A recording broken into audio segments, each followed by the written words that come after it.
2022학년도 학생자치기구 정기선거가 실시됐습니다. 그 결과를 JBS가 취재했습니다. 제58대 총학생회 정부 후보 왕따 및 방역수칙 위반 논란, JBS에서 취재했습니다. 서울시립대학교 박물관에서 60스 서울산책이라는 새로운 전시가 운영됩니다. 그 현장을 JBS 카메라에 담았습니다. 3일간 동아리 홍보제로 중앙로가 홍보부스와 버스킹으로 가득 메워졌습니다. 그 현장을 JBS가 찾아갔습니다. 시대인 여러분 안녕하십니까? 12월 둘째 주 JBS 뉴스의 서지아입니다. 첫 번째 소식입니다. 2022학년도 학생자치기구 정기선거가 시행됐습니다. 각 대학을 이끄는 자치기구를 선발한 것인데요. 선거 진행 과정에 관해 김주영 기자가 보도합니다. 지난 11월 29일부터 12월 1일까지 2022학년도 학생자치기구 선거가 진행됐습니다. 이번 선거를 통해 새로운 정부총학생회장, 각 단과대학별 정부학생회장이 선출됐습니다. 총학생회를 포함해 경영대학, 도시과학대학, 예술체육대학, 자유융합대학, 정경대학이 입후보자로 등록됐으며 공과대학, 인문대학, 자연과학대학은 선거를 위탁했으나 후보자가 없어 이번 정기선거에서 진행되지 않았습니다. 이번 선거에서는 총학생회의 신호, 경영대학의 워너비, 도시과학대학의 유스마일, 예술체육대학의 링크, 자유융합대학의 한결, 정경대학의 바로가 단일 후보로 출마했습니다. 2022학년도 총학생회 및 단과대학 정부학생회장 정기선거 내용은 다음과 같습니다. 총학생회 피선거권은 총학생회 선거시행세칙 제6조에 의거해 정부후보 모두 4학기 이상 재학하고 300인 이상의 추천을 받은 자에게만 주어집니다.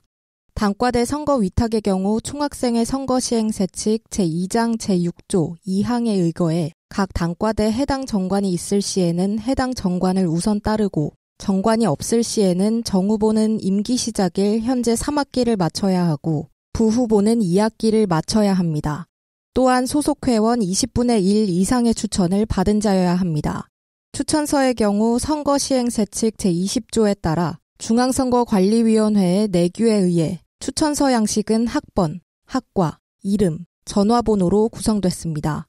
또한 선거관리위원회에서 추천인의 지지 여부 확인을 위해 지지 여부 확인 절차를 거칩니다. 선거 홍보물과 관련해 총학생회 후보자는 후보자 영상물 선거운동을 준비했으며 내용은 후보자 소개, 공약 소개 등 자율적으로 준비됐습니다. 2022학년도 총학생회 및 단과대학 정부학생회장 정기선거 공고는 다음과 같습니다. 선거 방식은 온라인 투표로 진행됐으며 선거 전 선거인 개인정보 동의 수집은 전교생을 대상으로 구글 폼을 통한 수집이 이루어졌습니다. 그러던 중 총학생회 후보자가 현재 총학생회 선거에 대한 동의율을 초기화해달라는 요청을 했고 이에 대해 선거관리위원회에서 논의한 결과 동의율 초기화는 진행하지 않기로 당초 결정을 했지만 이후 개인정보보호법 4조에 의거해 재학생들에게 개인정보 동의 취소 링크를 공지했고 이에 따라 응답기간 또한 연장됐습니다. 입후보자 심사 및 기호 추첨은 11월 13일부터 14일까지 이루어졌고 입후보자 선거 운동기간은 11월 15일부터 11월 26일까지 이루어졌습니다. 당초 온라인 투표는 11월 29일부터 12월 1일까지였으나 개표를 위한 정족수를 채우지 못해 12월 2일 18시까지 투표기간을 1일 연장했습니다. 당선자는 투표기간 마지막 날인 12월 2일에 공고됐고 이의 신청 접수는 12월 2일부터 12월 16일까지 가능합니다. 2022학년도 정기선거 결과는 다음과 같습니다. 이번 선거는 자유융합대학 이외에 투표율이 40%를 달성하지 못해 선거가 무효 처리됐으며 자유융합대학은 투표율 약 44%로 찬성 41표, 반대 0표를 득표해 당선이 결정됐습니다. 이외에 총학생회, 경영대학, 도시과학대학, 예술체육대학, 정경대학 모두 과반수가 찬성표였지만 투표율 미달로 선거가 무효 처리됐습니다. 이에 중앙선거관리위원회는 선거에 대해 충분한 설명과 자료를 제공해야 했지만 이러한 단계를 체계적으로 밟지 못하고 선거 진행 자체에만 집중해 일방적인 소통을 했다며 아쉬움을 밝혔습니다. 이로 인해 선거 과정에 대한 오해가 생기고 선거 관련 정보를 받지 못한 하구들이 생기게 돼 그 점을 뒤늦게 파악하여 오픈 채팅방을 개설하고 선거 공약집을 만들어 공지방에 공유하는 등 조치를 취했지만 시기가 투표날과 겹쳐 적절하지 않았다고 밝혔습니다. 또한 기간 연장 등에 대한 공고는 급하게 결정되며 밤이나 아침 시간대에 공지돼 불편함과 혼란을 준 점을 사과했습니다. 현재 중앙선거관리위원회는 재학생 커뮤니티, 후보자 본부에서 보낸 피드백을 정리 중이며 다음 재선거는 보다 더 공정하고 투명하게 선거를 주관할 수 있도록 인수인계하겠다고 밝혔습니다. 이번 정기선거는 투표율 미달로 인해 대부분의 선거가 무효 처리됐습니다. 선거 투표율 하락은 학생자치에 대한 학생들의 불만과 무관심을 내비칩니다. 학생들의 관심과 참여를 불러일으키기 위해서는 하루빠른 변화가 촉구됩니다. 차기 학생회의 출범이 학생들에게 더 나은 학교 생활을 제공해 주길 바랍니다. 이상 JBS 뉴스 김주영입니다. 두 번째 소식입니다.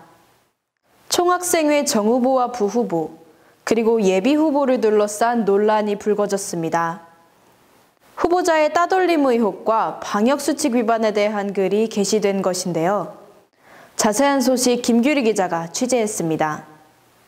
지난 19일 대학생 익명 커뮤니티인 에브리타임에 총학생회 후보자의 따돌림과 방역수칙 위반 논란을 제기한 글이 게시됐습니다. 학우들은 이에 대한 해명을 요구했고 같은 날 오후 류창현 총학생회 정후보는 입장표명문을 통해 따돌림 의혹은 사실이 아니라고 밝혔습니다.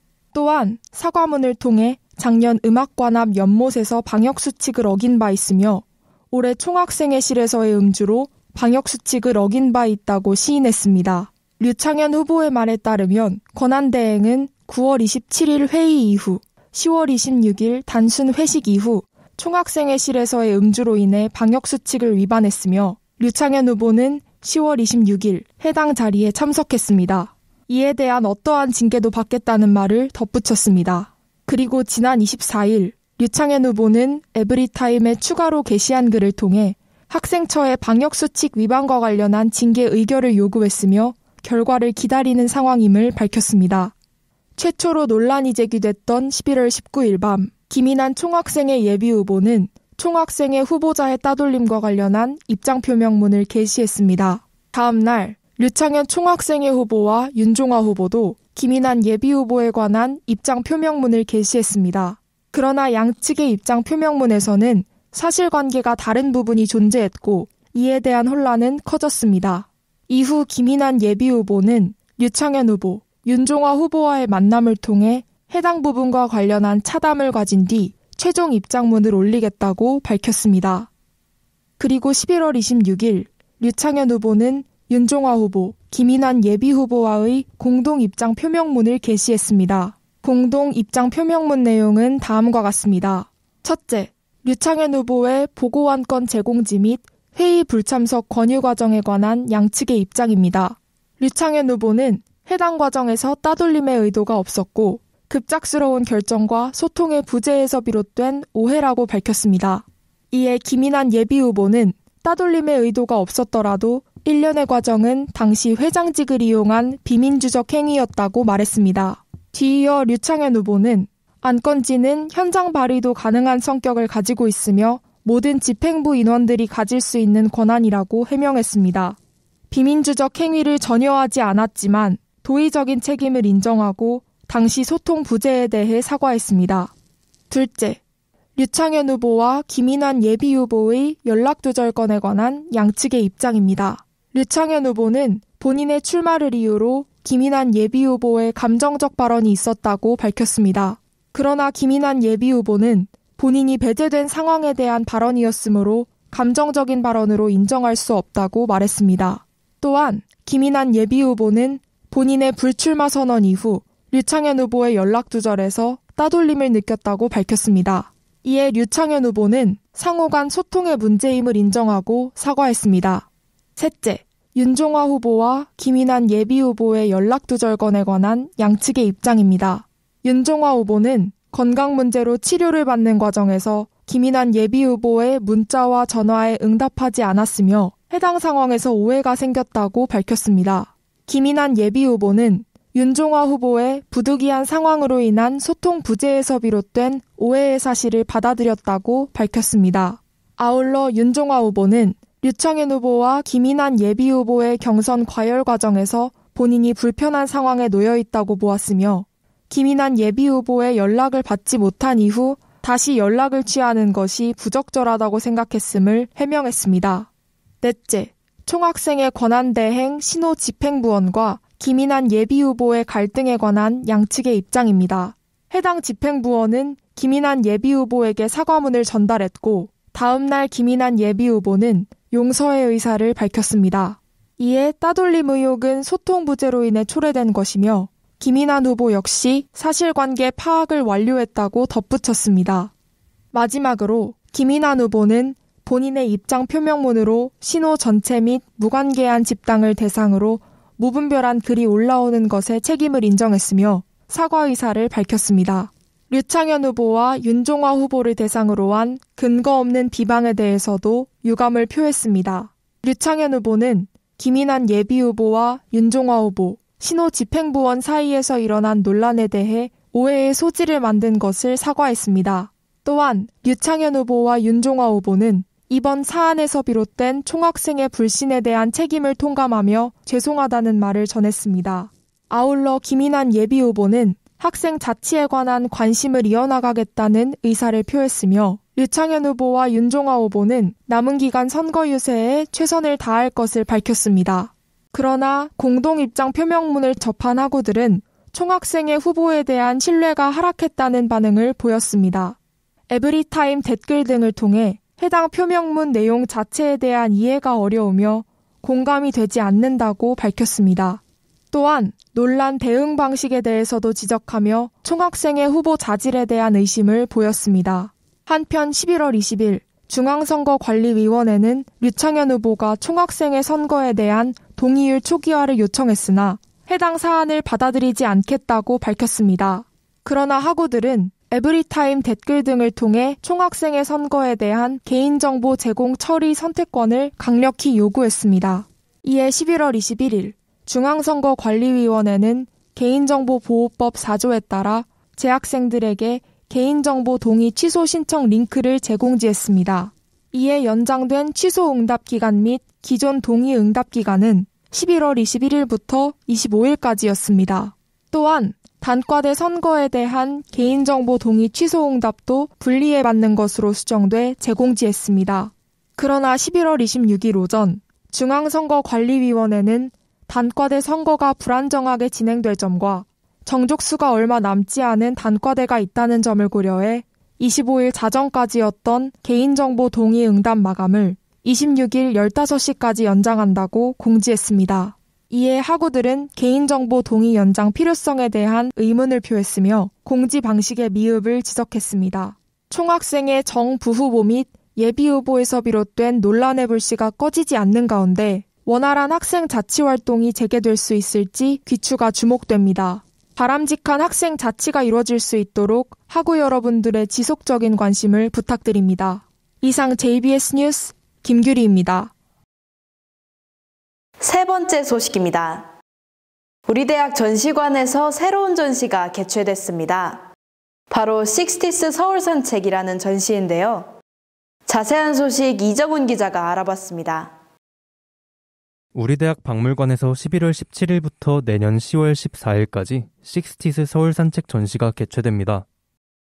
직전에 진행된 전시인 사진으로 보는 북한의 도시, 평양의 시간이 북한의 도시에 대해 다뤘다면 이번 전시는 60여 년 전 서울 거리의 변화를 주제로 담아 서울 곳곳을 담아낸 사진들과 유물들을 통해 1963년 서울의 행정구역 확장과 본격적인 도시화가 진행되기 전인 1960년대 초반의 도시 모습의 변화를 소개했습니다. 이번 전시는 크게 4가지의 이야기로 구성돼 있으며 우리가 살던 1960년대, 62년 서울 산책, 서울 사람으로 살기, 새로운 서울로 나아가다가 그 주제입니다.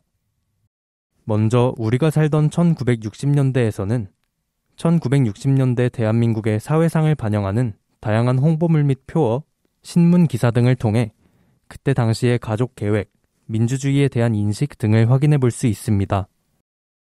다음으로 62년 서울 산책에서는 문화재로 인식되기 이전 놀이와 여가의 공간으로 기능하던 궁궐, 그리고 광화문 및 서울역 앞 주요 거리와 은행, 백화점 등의 사진이 전시됩니다. 서울 사람으로 살기에서는 서울로의 인구 집중과 실제 삶에 대한 주제로 전시가 열렸습니다. 해당 전시는 이우태 서울시립대학교 명예교수의 상경기와 경기중학교 입학 과정을 다양한 기증 유물과 구술로 생생하게 다뤘습니다. 이우태 명예교수의 기증 유물이 이번 전시를 통해 공개되는 것입니다. 마지막으로 새로운 서울로 나아가다에서는 독일 지리학자 에카르트 데게의 사진들이 전시됩니다. 이곳에서는 60년대 초 정치 경제적 변화 이후 70년대로 접어들며 변화하던 서울을 들여다볼 수 있습니다. 당시 시청 광장을 비롯해 급속도로 변화하고 있는 서울의 모습을 외국인의 시선으로 포착했다는 점에서 의미가 있습니다.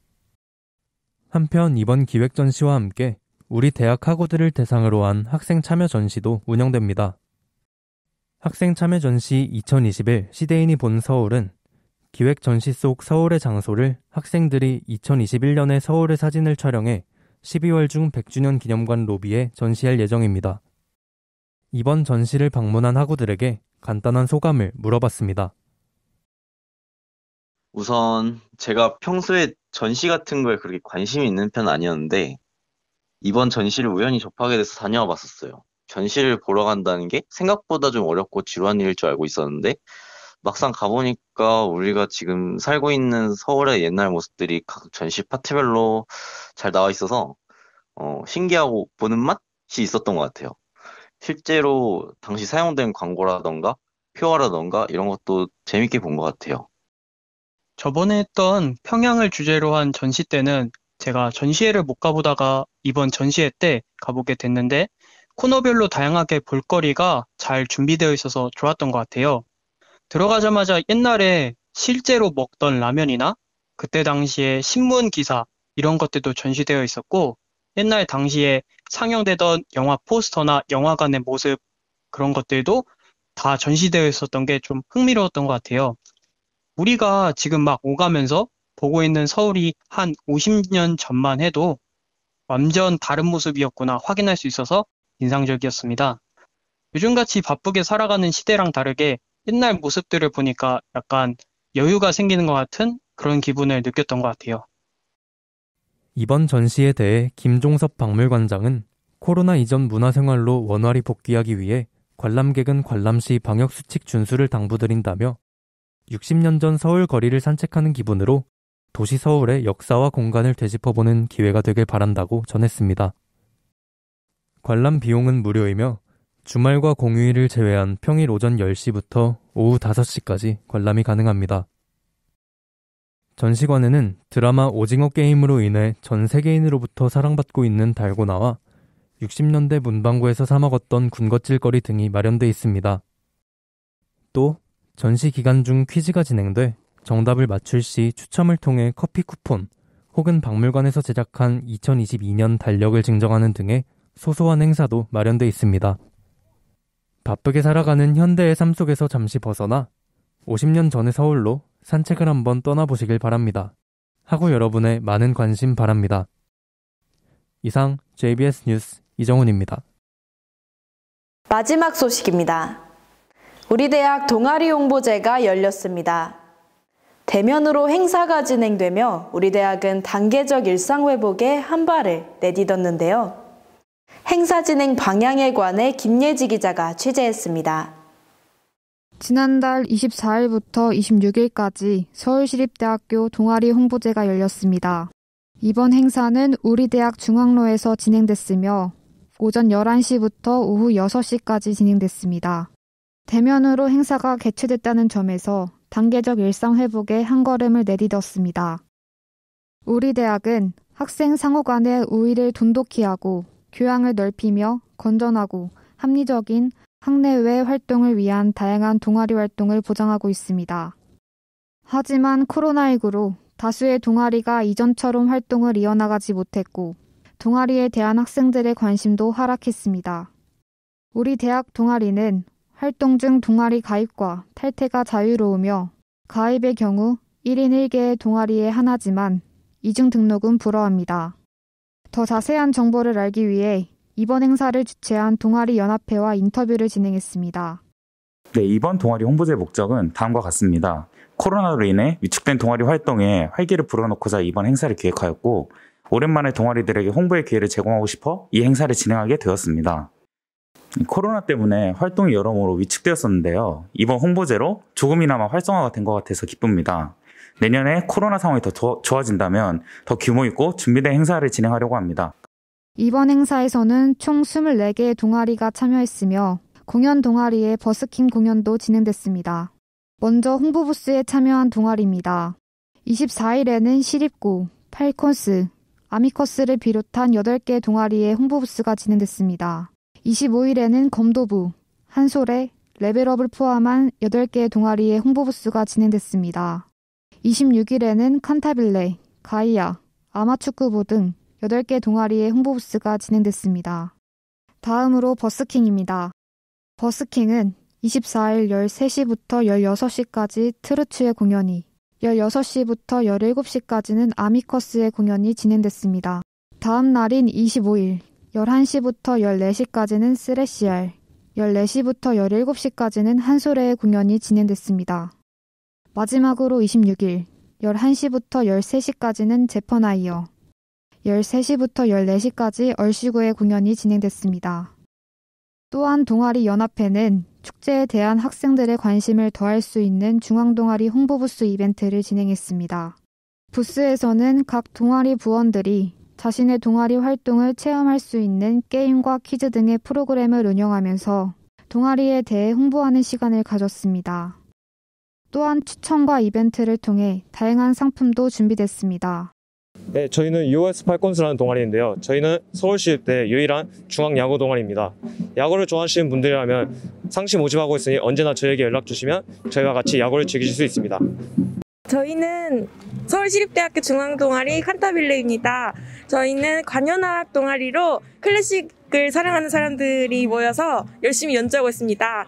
오면 재밌으니까 많이 관심 부탁드려요.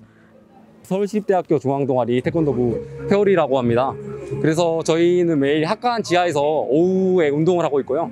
그래서 맨날 저희가 하는 거는 그 동아리 부원들끼리 모여서 2시간 정도 가볍게 운동을 하고 그 뒤에 이제 저녁을 먹고 이렇게 헤어집니다. 그래서 월화수목금 매일 운동을 하고 있고요. 관심 있으신 분들은 지하에 태권도장이 있는 그 동방에 찾아오시면 감사하겠습니다. 네, 저희는 시립대 그 유일한 중앙동아리이자 저희가 축구를 되게 사랑하는 모임이기 때문에 저희 신입생이든 뭐 이제 복학생이든 다 가리지 않고 축구에 열정 있는 사람, 그리고 또 축구를 좋아하는 여성분들, 매니저분들도 많이 뽑으니까 많이 사랑해주세요. 아마축구 화이팅! 동아리 홍보부스 체험을 한 다음 받을 수 있는 쿠폰 3개를 모으면 카페 이용권 3,000원을 증정하는 이벤트와 쿠폰 사진을 찍어 동아리 연합회 인스타그램에 DM을 보낸 사람에 한하여 추첨을 통해 소정의 상품을 증정하는 이벤트 또한 진행됐습니다. 이렇게 다양한 프로그램으로 꾸며진 이번 홍보제에 대해 학우들의 이야기를 들어봤습니다. 네, 제가 20학번으로서 이렇게 대면 행사는 처음 해보는데 너무 학교 새내기 캠퍼스 느낌도 나고 분위기가 너무 좋아서 활기찬 것 같아요. 저도 동아리를 운영하는 입장에서 정말 홍보의 기회도 되고 체험도 할 수 있어서 너무 즐거운 추억 쌓게 된 것 같습니다. 오랜만에 학교 와서 대면 행사에 참여할 수 있어서 되게 즐거웠고 친구들과 회오리 동아리에서 태권도 장판 부수는 내기를 했었는데 장판이 그 사기가 아니라 플라스틱도 있다는 걸 알게 돼서 되게 신기했고 내기에서 이기게 돼서 정말 기쁩니다. 보통 동아리 공연을 하면 진짜 특정한 공연장에서만 하는 경우가 많은데 이번에 이렇게 중앙로라는 공개적인 장소에서 공연을 함으로써 저희 동아리의 경험을 전교생들하고 같이 나눌 수 있어서 좋았던 경험이었던 것 같습니다.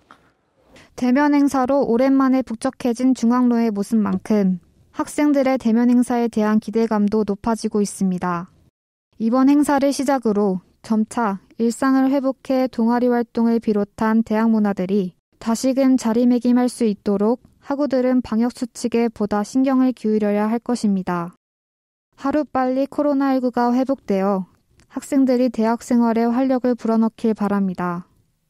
이상 JBS 뉴스 김예지입니다. 이번 학기도 어느새 끝을 향해 달려가고 있습니다. 여러분의 한 해는 어떠셨나요?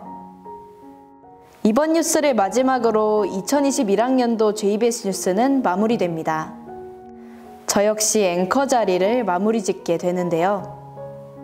한 학기 동안 이 자리에 서며 시대인 여러분들께 소식을 전할 수 있어 큰 영광이었습니다.